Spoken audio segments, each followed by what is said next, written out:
अंबेडकर नगर की राजनीति की अगर बात हो और सबसे पहले जुबान पर जिनका नाम आता है, उत्तर प्रदेश सरकार में मंत्री रहे, कई बार विधायक रहे, अंबेडकर नगर की जनता के चहेते नेता लालजी वर्मा, सांसद अंबेडकर नगर का स्वागत है हमारे पॉडकास्ट यूपी टॉक्स विद आलोक में। धन्यवाद। जो हमारा आज का पॉडकास्ट रहेगा उसका जो उस पर बातचीत रहेगी, उसमें सिर्फ राजनीतिक ज़्यादा से ज़्यादा क्वेश्चंस रहेंगे। तो पहला जो क्वेश्चन है हमारा वो ये है कि इस बार लोकसभा चुनाव में आपकी पार्टी का प्रदर्शन बहुत अच्छा रहा और आपका कद भी काफ़ी बढ़ा है। क्या था फार्मूला, कैसे कमाल किया आपकी पार्टी ने?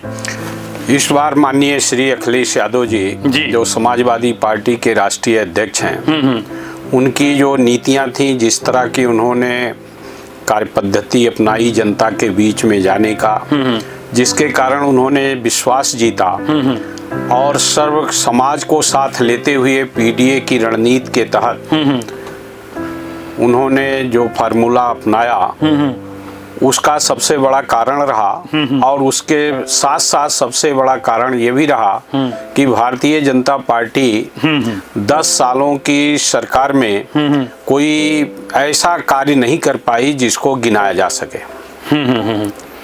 तो उसका वो उस तरीके से उनके प्रदर्शन को एक तरीके से खराब प्रदर्शन की वजह से भी जीत मिली है देखा जाए तो। निश्चित रूप से भारतीय जनता पार्टी से आम जनता नाराज थी और विशेष रूप से जो परिस्थितियां थी, अगर मीडिया का प्रोजेक्शन इस तरह का ना होता कि उनको कोई हरा नहीं पाएगा तो आज वो प्रधानमंत्री ना रहते। सही कह रहे हैं आप। आपने छात्र संघ से चुनाव की शुरुआत की, आप मंत्री बने, सांसद हैं, तो छात्र संघ वाली राजनीति और ये राजनीति में कितना अंतर है? देखिए, दोनों बहुत महत्वपूर्ण स्थान अपनी अपनी जगह पर रखते हैं। छात्र राजनीति में केवल छात्रों का विश्वास जीतना रहता है, उसमें कोई ऐसा मुद्दा नहीं रहता जो आम जनता का हो। और जब आप उससे बाहर निकलते हैं तो आम जनता की जो समस्याएं हैं, जिस तरह से उनको लाभ पहुंचाया जा सकता है, उन नीतियों को लेकर जब आप चलते हैं तभी जनता का विश्वास जीत पाते हैं। हमारा शुरू से ये काम रहा है कि हमने जिन जगहों पर शुरुआत किया, मैं उसका प्रतिफल ये नहीं देखने का काम किया कि हमें क्या लाभ मिलेगा। हमने जनता के बीच में रहकर उनकी समस्याओं का निराकरण करने की दृष्टि से प्रयास किया। कभी सफलता मिली, कभी असफलता मिली, लेकिन जनता का विश्वास हमने जीता और जिसके प्रतिफल में हमें अवसर मिला। बिल्कुल। आपको तमाम ऐसे जो भी इस क्षेत्र में लोग काम करते हैं वो आपको एक जमीनी नेता के रूप में देखते हैं, इस पे आप क्या कहेंगे? नहीं, स्वाभाविक रूप से मैं हमेशा जनता के बीच में रहता हूँ।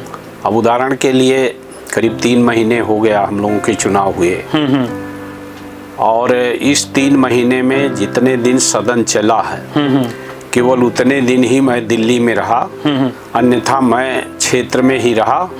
और इस लोकसभा के 5 विधानसभा में मैंने लोगों के बीच में जाकर इस बात को साबित करने का काम किया कि सांसद जनता के द्वारा जब चुना गया है तो जनता के बीच में रहता है। और कई जगह हमें इस तरह की आवाज़ आई कि पहली बार हम आप किसी सांसद को अपने गांव में देख रहे हैं। तो हमने हमेशा जनता के बीच में रहकर काम किया है। उनकी समस्याओं को, छोटी समस्याओं को लेकर हमने संघर्ष किया, उसके लिए लोगों के बीच में ले जाने का काम किया और जिसका परिणाम है कि जनता ने आपको चुना है। जी। अब चुनाव जैसे अभी एक खत्म हुआ, उपचुनाव फिर से शुरू हो रहा है, होने वाला है। इसमें अगर एक क्वेश्चन मेरे मन में ये आया कि जिले में जो अभी देखा जाए तो योगी जी की जो दौरा है वो 3 बार हो चुका है और 4थी बार होने जा रहा है। तो आपको क्या लगता है कि कटेहरी की जनता को इस बार वो लुभा पाएंगे या पिछली वाली हाल होगी? नहीं, देखिए, लुभाने में तो बिल्कुल असफल है और विशेषकर जब 7.5 साल में 8 साल में नहीं लुभा पाए और 7.5 और 8 साल में कोई ऐसा कार्य नहीं जिले में है जिसको भाजपा गिना सके कि हमने ये अच्छा काम किया है। तो निश्चित रूप से बेरोजगारी बढ़ी है, छुट्टा जानवरों का आतंक बढ़ा है, महंगाई भी बढ़ी है, और आज भी जब वो 1300 करोड़ की बात करते हैं, आप जिस भी सड़क पर जिस तरफ से निकलिए कोई नया परिवर्तन दिखाई नहीं पड़ रहा है। अभी रोजगार मेला का आयोजन किया और ये ऐलान किया कि कई हजार लोगों को हमने मेला के द्वारा रोजगार दिया। मैंने जितने भी गांव में जाकर सवाल किया कि क्या उस रैली के बाद किसी को रोजगार मिला, तो एक भी व्यक्ति अभी तक मुझे नहीं मिला जिसने ये कहा हो कि हमें रोजगार मिला।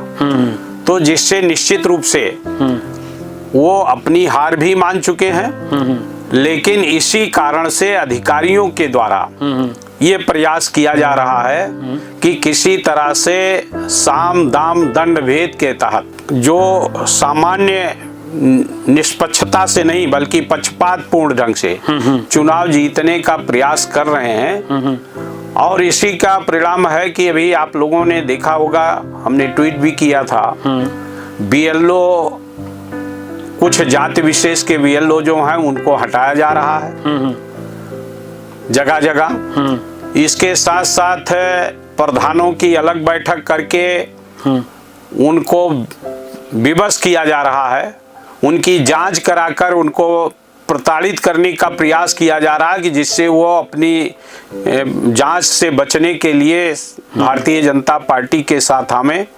और अभी आज टांडा में जो टांडा क्षेत्र के तहसील के कटेहरी विधानसभा क्षेत्र के गांव हैं, उन गांव के कोटेदारों को बुलाया गया था ब्लॉक में सप्लाई इंस्पेक्टर के माध्यम से। कुछ और अधिकारी गए थे और सभी कोटेदारों को उन्होंने वोटर लिस्ट दिया है कि आप लोग जाइए गांव में देखिए, हम लोगों को इसमें जो है तमाम ऐसे वोटर हैं जो यहाँ ना रहते हों, उनका नाम काट दीजिए। मतलब एक तरह से प्रयास किया आ रहा है कि जो समाजवादी पार्टी का वोटर है उसका वोट ही काट दिया जाए, जिससे जो है इनको सफलता मिल जाए। कितनी भी तरीके अपना लें, लेकिन अंबेडकर नगर की जनता ने हमेशा नफरत की राजनीति को दूर रखा है और हमें पूरा विश्वास है सांप्रदायिक सौहार्द के लिए, समतामूलक समाज की स्थापना के लिए, इस जिले के विकास के लिए और साथ ही साथ बेरोजगारी को मिटाने के लिए समाजवादी पार्टी को मजबूत करेगी, जिससे कि 2027 में समाजवादी पार्टी की सरकार बने और इस जिले की विकास की एक नई गंगा बहे। इसके लिए फिर से समाजवादी पार्टी पर विश्वास करेगी, हमें ये पूरा विश्वास है। बहुत सारी बातें आपने बताया, तमाम क्या हो रहा है जिले में वो चीज़ों के बारे में जानकारी दी। साथ में एक जो छोटा सा एक आरोप है देखा जाए तो अक्सर कई नेता सपा कांग्रेस पर परिवारवाद का आरोप लगाते हैं। जवाब जैसे क्या है कि सुनने में आया है इस बार कि सपा जो है जो इस बार उपचुनाव में प्रत्याशी उतारेगी वो आपके ही परिवार का कोई न कोई होगा। तो इसमें परिवारवाद से जो भी थोड़ा सा तो उस पर बताइए आप, क्या मतलब क्या कह सकते हैं इस पे? देखिए, हर जगह पे जैसे कोई डॉक्टर है तो उसका बेटा प्रयास करता है कि वो डॉक्टर बने। कोई जो है वकील है तो ज़्यादातर आपने महसूस किया होगा कि उसका बेटा भी अधिकतर वकील बनता है, इसलिए कि वो शुरुआत से उस दिशा में देखता है और उस तरफ बढ़ने का प्रयास करता है। इसी तरह से राजनीति में जो राजनीति में आने वाले लोग हैं, जैसे मैं राजनीति में आया, मेरे परिवार में कोई गांव सभा का सदस्य भी नहीं था, हम एक सामान्य किसान थे। हमने अपने हाथ से हल भी चलाया है और ट्रैक्टर भी चलाया है और सब कुछ किया है खेती में जो आवश्यकता है। निश्चित रूप से हम 44 साल से राजनीति में हैं, तो हमारे परिवार के लोग भी किसी न किसी रूप में हमारे साथ जुड़े रहें और विशेषकर आपने महसूस किया होगा और देखा भी होगा कि हमारी पत्नी गांव में उतने जाती हैं, हमसे ज़्यादा दौड़ती हैं। कई ऐसे अवसर, चाहे शादी हो, विवाह, तिरही हो, वगैरह वगैरह। तो अगर कोई भी व्यक्ति समाज के बीच में जाता है और उसको अवसर इसलिए न मिले कि वो फला परिवार के है, तो ये भी तो उसके साथ जाती होगी। बिल्कुल। तो इसलिए अगर चुनाव के माध्यम से कोई आता है तो उसको परिवारवाद नहीं कहा जा सकता। जैसे मानिए योगी आदित्यनाथ जी हैं, ये राजनीति में क्यों आए? ये भी तो परिवार से आए भाई। इनके पहले के महंत न होते तो ये क्यों आते? 3 पीढ़ी से महंत, वहाँ जो महंत बना वो वहाँ सांसद बनता रहा। तो एक तरह से परिवारवाद से ये भी आए और फिर परिवारवाद पर आलोचना करते हैं। भाई उनको जो उपलब्धि मिली वो परिवारवाद के कारण मिली कि उनके व्यक्तिगत उसी कारण से मिली।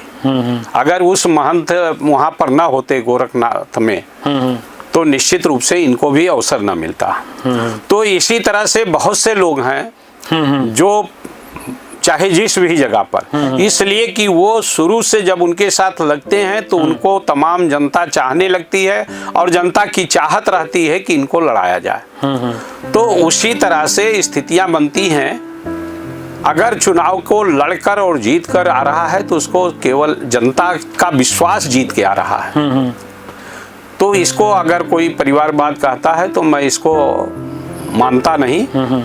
जहाँ तक यहाँ से लड़ने का सवाल है, अभी तो भविष्य के गर्त में है। राष्ट्रीय अध्यक्ष जी का जो भी निर्णय होगा उसके अनुसार हम लोग उसको जिताने का काम करेंगे, परिवार का हो या गैर परिवार का।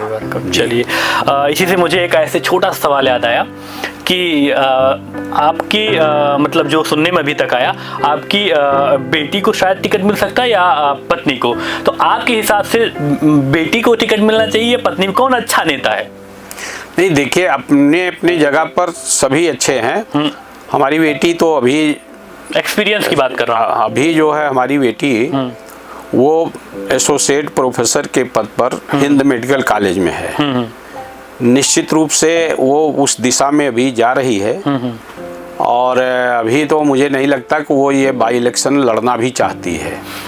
तो ये आपने बहुत बड़ी बात करी। लोग जो हमेशा से भी कह रहे हैं कि आपकी बेटी ही लड़ेंगी। नहीं, बेटी तो निश्चित रूप से वो इस चुनाव को उसका अनिच्छा है लड़ने की हमें, लेकिन फिर भी जो माननीय राष्ट्रीय अध्यक्ष जी का निर्णय होगा हम सब लोगों को मान्य होगा। लेकिन बेटी के लगभग न लड़ने की पूरी संभावना। जी, आपने क्लियर कर दिया हमारे जो देखने वाले हैं, क्योंकि बहुत सारे लोग बहुत चर्चाएं करते हैं अलग अलग। क्या है कि एक नीति है उत्तर प्रदेश में खासकर, बुलडोजर नीति। तो इस पर आपका क्या विचार है और कैसे देखते हैं आप इसको? नहीं, निश्चित रूप से लोकतंत्र में बुलडोजर नीति का कोई अस्तित्व नहीं होना चाहिए। भाई आप लोकतांत्रिक देश हैं, कोई डिक्टेटरशिप नहीं है, तानाशाही शासन नहीं है और नियम कानून से हमें हर चीज का हम कानून का अच्छा राज स्थापित कर सकते हैं कानून के द्वारा। अब आप जबरदस्ती की, आपने गलती की और आपके पिताजी को ले जाके जेल में बंद कर दिया जाए, इसको क्या मानेंगे आप? ये कानून के अनुसार है? निश्चित रूप से ये अलोकतांत्रिक कदम है। बहुत से परिवार ऐसे होते हैं कि जिस परिवार में हर माँ बाप चाहता है कि उसका बेटा अच्छा बने, आईएएस बने, आईपीएस बने, डॉक्टर बने, इंजीनियर बने, अच्छी जगह जाए। कोई नहीं चाहता को गुंडा बने, अपराधी बने। और उसकी सजा आप, बच्चे की सजा बाप को भी दे दें कि बुलडोजर से उसका घर गिरा कर। तो ये तो मैं समझता हूँ इससे बड़ा अन्याय और इससे बड़ा जाति कुछ हो ही नहीं सकता। लेकिन पहले की सरकारों में भी तो ये चीजें थी शायद कि बेटा अगर नहीं हाजिर हो रहा है तो परिवार को थोड़ा प्रताड़ित किया जाता था। देखिए ये पुलिस करती रही है लेकिन कानूनन नहीं है, कानून के अनुसार नहीं कर सकते। चलिए उतने तक तो बात तो समझ में आती है थोड़ा बहुत, हालांकि वो भी सभ्य समाज में नहीं है, उसको होना नहीं चाहिए सभ्य समाज में। भाई हमारे हाथ लंबे हैं, कानून का हाथ लंबा है, कोई भी ऐसा व्यक्ति नहीं है जिसको खोजा ना जा सके अगर दृढ़ इच्छा है बिल्कुल प्रशासन का। तो निश्चित रूप से उसको जो भी अपराधी है, किसी जाति धर्म किसी भी व्यक्ति का हो, किसी भी परिवार को, आप उसको खोजिए और उसके जो कानूनन सजा है वो आप दिलाने का प्रयास करिए। न्यायालय है सजा देने का, पुलिस नहीं है सजा देने का काम। पुलिस का काम है कि उस केस को प्रस्तुत करना, लेकिन सजा देने का काम भाई हमारे यहाँ न्यायालय क्यों बना? तो इसीलिए तो बना ना, ये न्यायालय का काम है कि न्याय करे, और न्याय वो करेगा जो परिस्थितियां रहती है उसके अनुसार न्याय होता है। तमाम आप लोगों ने देखा भाई कि तमाम मंत्री रहे हैं और वो आजीवन कारावास की सजा पा गए। हमारे ओम प्रकाश चौटाला जैसा व्यक्ति को 10 साल की सजा हो गई थी। तो इस तरह से न्यायालय का काम है न्याय देना, पुलिस का काम है उसको न्याय के लिए केस दायर करना, उसको प्रस्तुत करना न्यायालय में। को पुलिस करने लगे तो मैं समझता हूँ जंगल राज ही कहा जाएगा इसको संविधान का राज नहीं कहा जाएगा। बिल्कुल। अभी इससे मुझे एक याद आ गया, हाल फिलहाल में सुल्तानपुर में एक लूट हुई थी, और वैसे क्वेश्चन मेरे उसमें नहीं था, अचानक मुझे याद आया। सुल्तानपुर में एक लूट हुई थी जिसमें लूट के बाद एक मंगेश यादव नाम के लड़के का इनकाउंटर होता है, तो उस पे क्या कहेंगे आप? देखिए इनकाउंटर फेक हुआ ना, ये कैसे आप प्रूफ कर सकते हैं, मतलब क्या कह सकते हैं? उसके तमाम उदाहरण दिया है माननीय श्री अखिलेश यादव जी ने।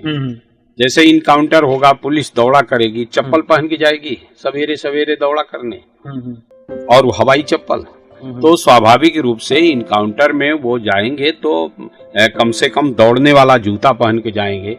कई ऐसे कारण हैं जो उसको साबित करता है कि उसको पकड़ के लाया गया और ले जाकर इनकाउंटर दिखाया गया, जो कि हमारे कानूनन नहीं होना चाहिए।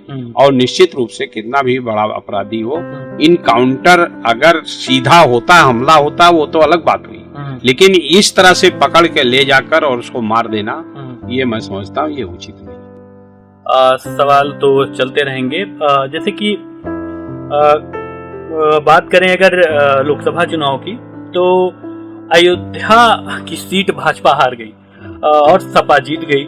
राम मंदिर एक बहुत बड़ा मुद्दा था, फिर भी अयोध्या जो है भाजपा हार कैसे गई? देखिए आम जनता राजनीति को और धर्म को अलग अलग देखती है, और मैं ये समझता हूँ कि समाजवादी पार्टी के लोग भाजपा के लोगों से ज्यादा धार्मिक है।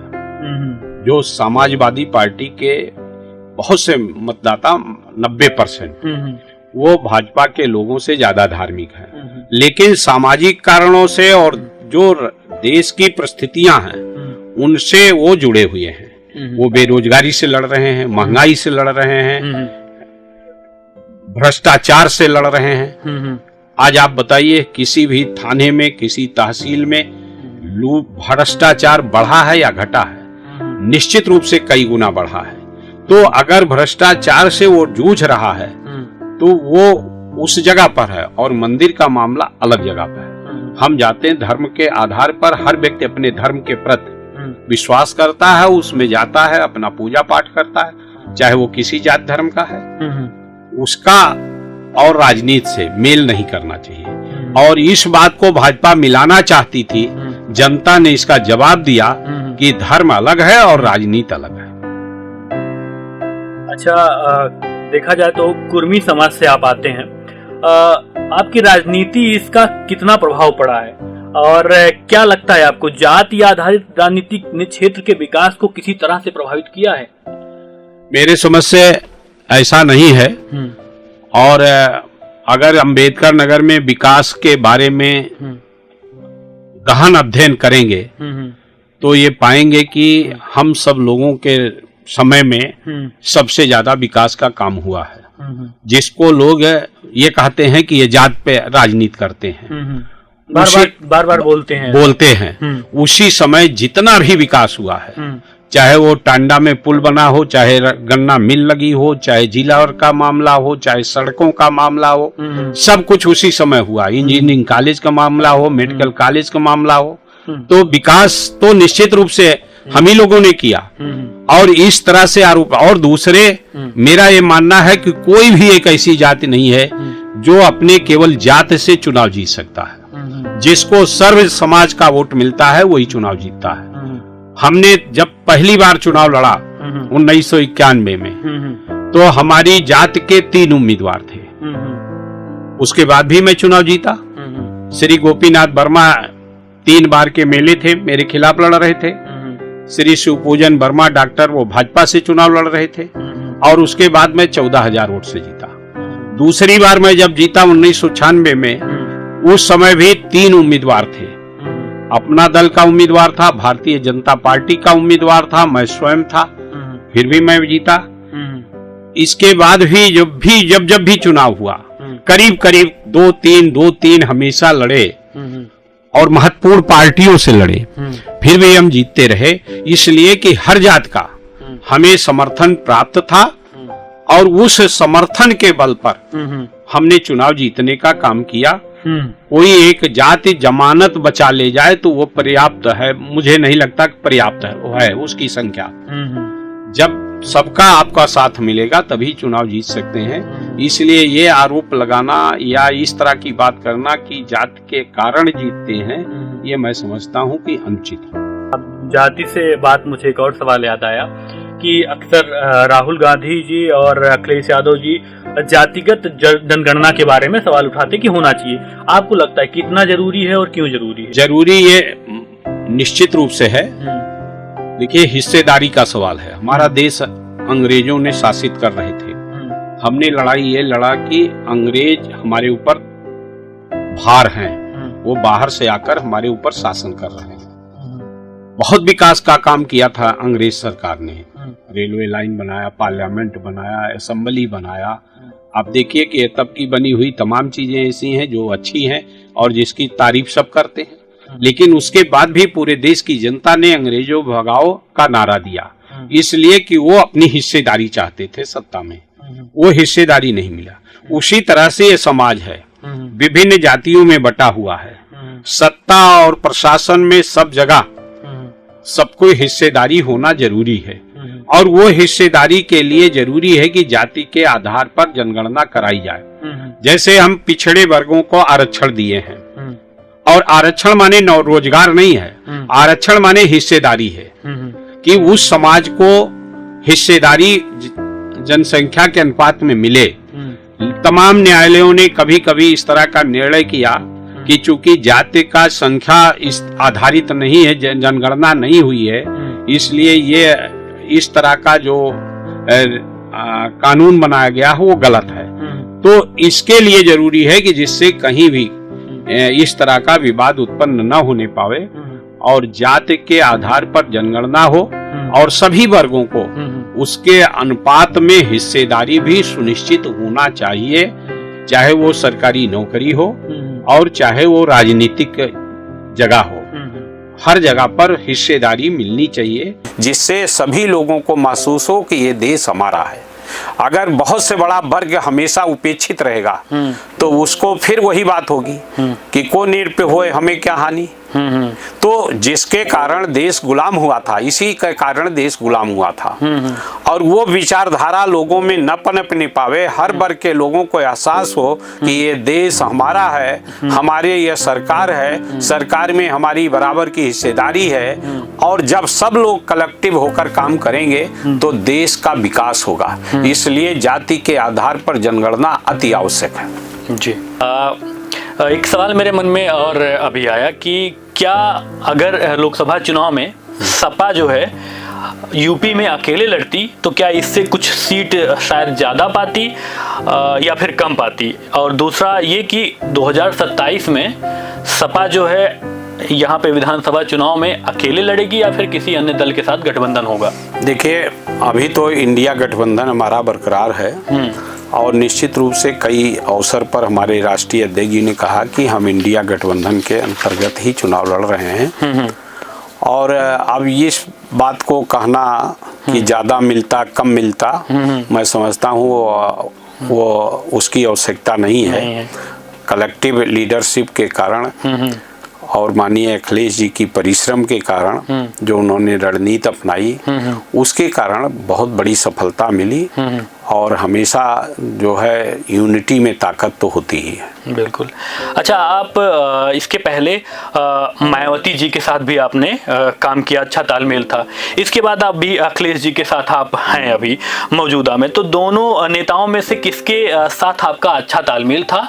और इसके अलावा अगर आपको पार्टी बदलनी थी तो बीजेपी में आपने क्यों नहीं ज्वाइन किया? देखिए, पार्टी मैंने बदला नहीं। समाजवादी पार्टी में आने के पहले मैं बहुजन समाज पार्टी में था और 25 साल से था। जिला पंचायत के चुनाव के अवसर पर मैं कोरोना बीमारी से ग्रसित हुआ और मैं SGPGI में 14 दिन तक मेरा इलाज चला। महीनों तक मुझे अलग रहने का सुझाव था, लेकिन कुछ लोगों ने माननीय बहन जी से इस बात को कहकर कि इन्होंने चुनाव में पार्टी के साथ नहीं दिया और मुझे पार्टी से निकाल दिया। अच्छा।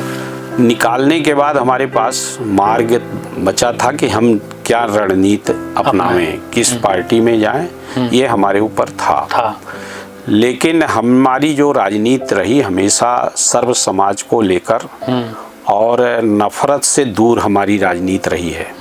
मैं 1980 में जब आया तो मैं लोक दल के साथ चौधरी चरण सिंह, मुलायम सिंह यादव जी के साथ रहकर काम किया 11 साल तक।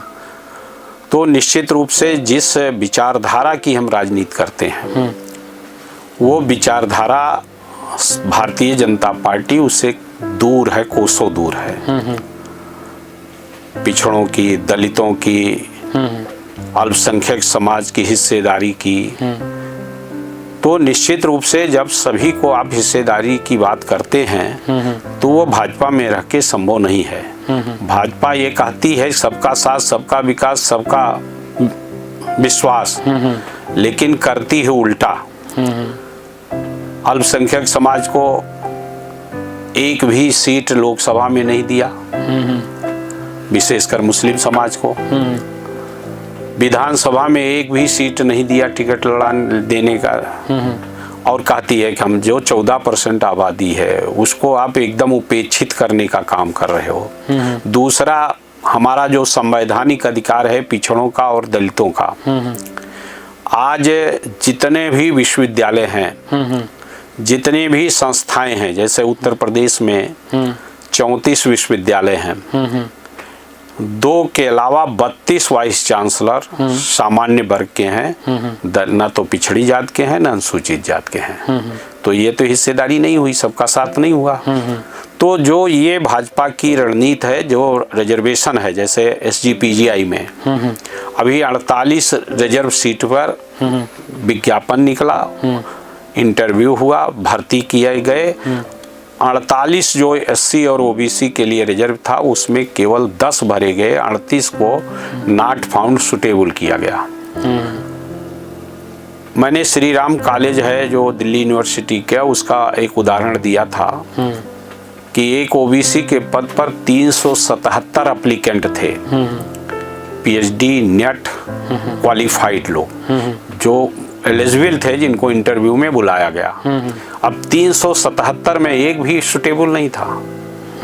तो ये जानबूझकर जो अपमानित किया जा रहा है, जो हिस्सा हड़पने का काम किया जा रहा है, उसके कारण हम लोगों का जो राजनीति है वो भाजपा का विरोध में रही है। और हमारा ये मानना है कि हमने राजनीति में जो कदम की रखा को समाज सेवा के लिए रखा और सबको सम्मान देने के लिए रखा। तो अगर हम उस कार्य को भाजपा में किसी भी पद पर पहुंच जाएं, वो हम नहीं कर सकते। तो निश्चित रूप से ऐसी राजनीति तो स्वार्थ के लिए हो सकती है, समाज के लिए नहीं हो सकती। तो इसीलिए आपने ज्वाइन नहीं किया। और समाज के हित में हमने भाजपा को ज्वाइन नहीं किया किसी भी दशा में, जबकि तमाम बातें थी, तमाम लोग तमाम तरह का प्रलोभन दे रहे थे, लेकिन हमने सारे प्रलोभन को नकार कर समाज की सेवा करने के लिए हमने समाजवादी पार्टी ज्वाइन किया। जी, अभी आपने रिजर्वेशन का बात किया तो मुझे एक सवाल अभी याद आ गया कि 69,000 शिक्षकों की भर्ती का जो मामला सामने आया है, क्या लगता है आपको कि इसमें आरक्षण की मनमानी हुई है? जी हाँ, उसको तो सरकार ने भी माना। देखिए, जो संवैधानिक पिछड़ा वर्ग कमीशन बनाया माननीय मोदी जी ने, उस पिछड़ा वर्ग में बच्चे गए उन्होंने ये माना कि जो उत्तर प्रदेश का आरक्षण अधिनियम है 1994 का, जिसके अनुसार भर्ती की जानी चाहिए, उस आरक्षण अधिनियम के है कि 50% सीटें सामान्य भरी जाएंगी, मतलब अनारक्षित भरी जाएंगी। सामान्य माने अनारक्षित। अनारक्षित में जो भी आ गया, चाहे वो किसी भी जाति और धर्म का है, आ गया, वो अनारक्षित माना जाएगा, जिसकी मेरिट उसमें आई।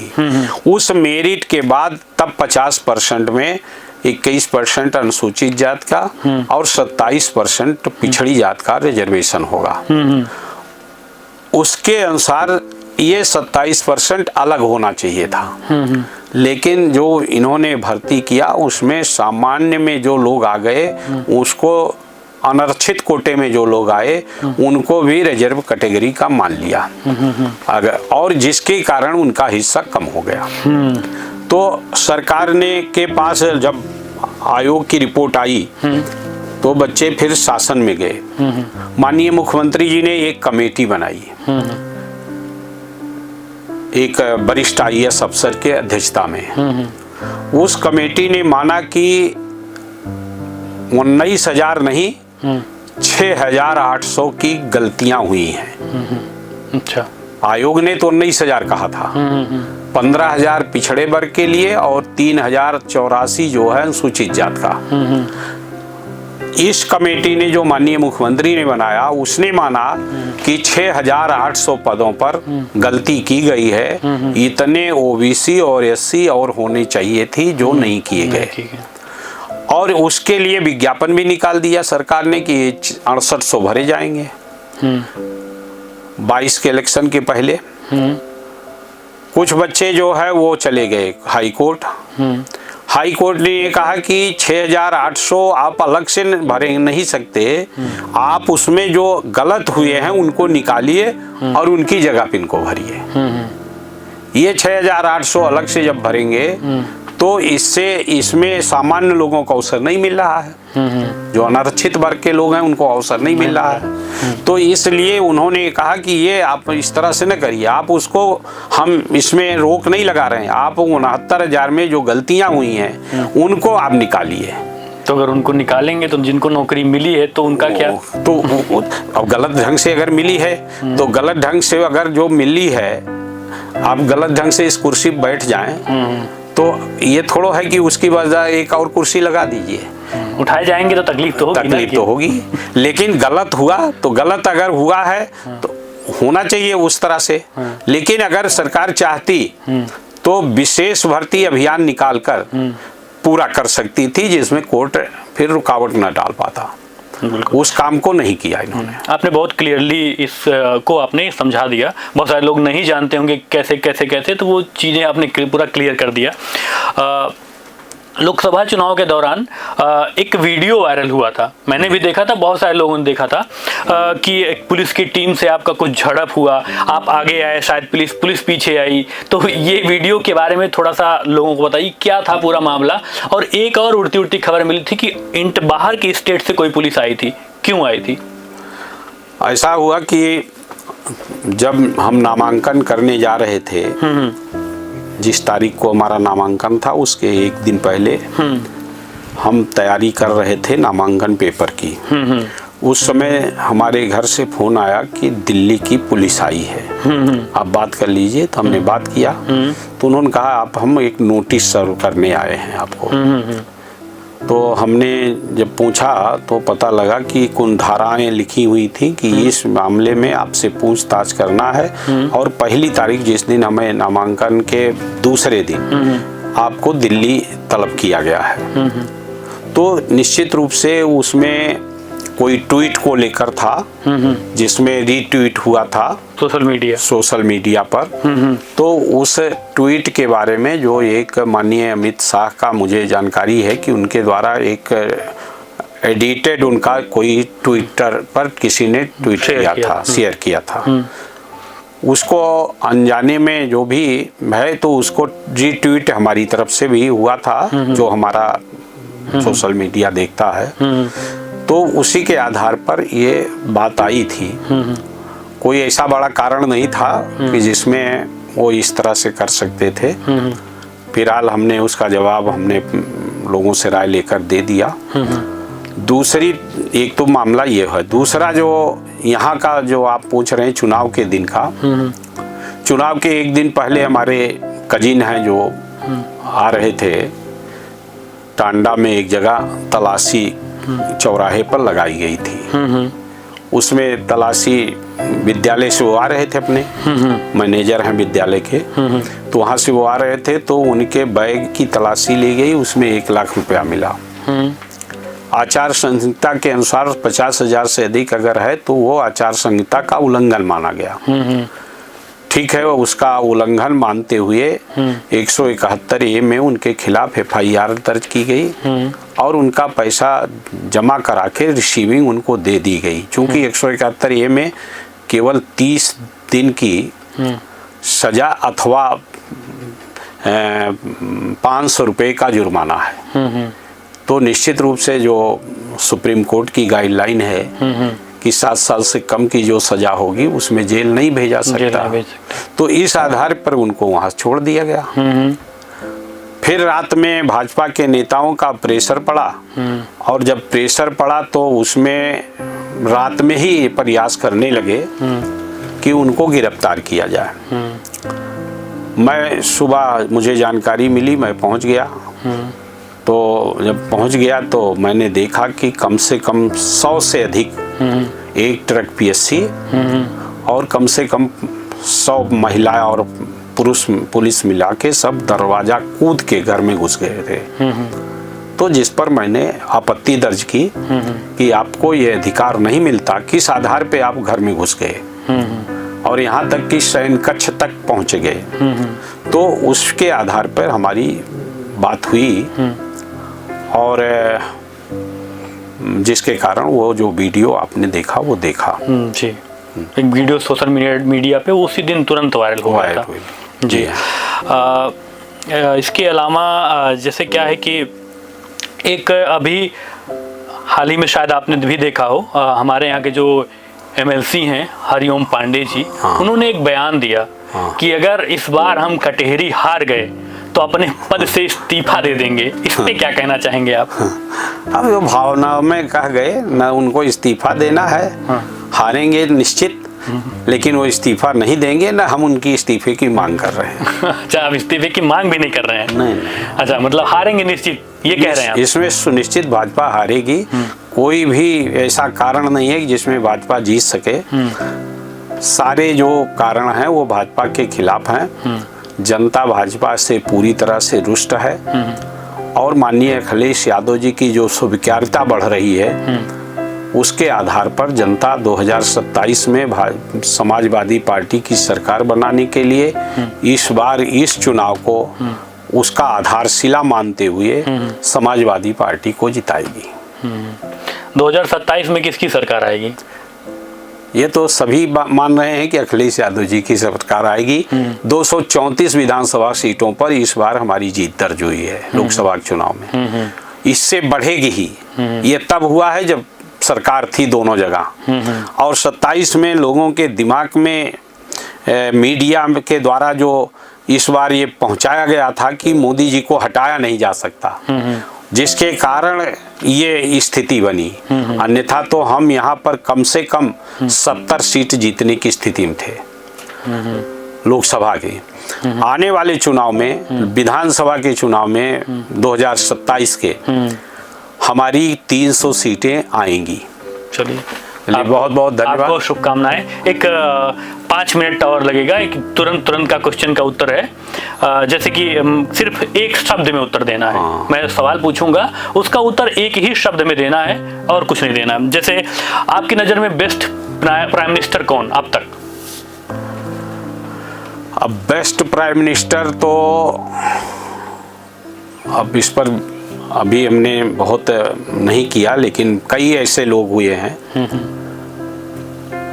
बहुत कम समय मिला चौधरी चरण सिंह को, चंद्रशेखर जी को, उसके अलावा देवगौड़ा जी को, माननीय जवाहरलाल नेहरू जी के बारे में तो सभी मानते हैं, लाल बहादुर शास्त्री रहे हैं। तो अब इसमें ये विभेद करना थोड़ा सा हाँ वो आपको हो जाएगा। अच्छा, उत्तर प्रदेश की बात करें तो बेस्ट मुख्यमंत्री कौन? बेस्ट मुख्यमंत्री फिलहाल योगी जी तो नहीं है।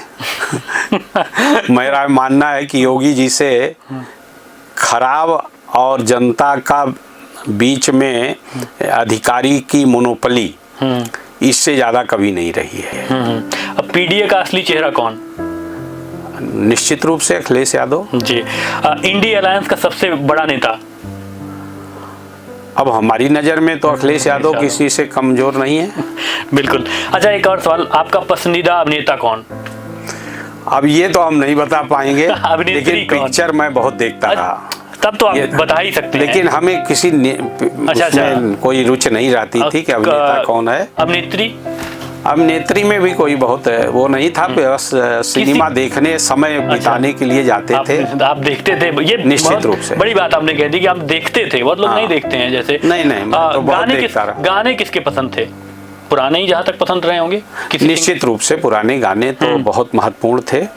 और चाहे वो दिलीप कुमार ये क्या कहते हैं, मोहम्मद रफ़ी के गाने, मनोज कुमार के गाने, पुराने गाने तो स्वाभाविक रूप से आम लोगों के लिए पसंदीदा थे और उसमें एक संदेश भी छिपा रहता था। चलिए, आपने बहुत ज़्यादा समय दिया हमें, आपका बहुत बहुत धन्यवाद। और आगे भी हम जरूर फिर कुछ पॉडकास्ट करेंगे। बहुत बहुत धन्यवाद आपको। शुक्रिया।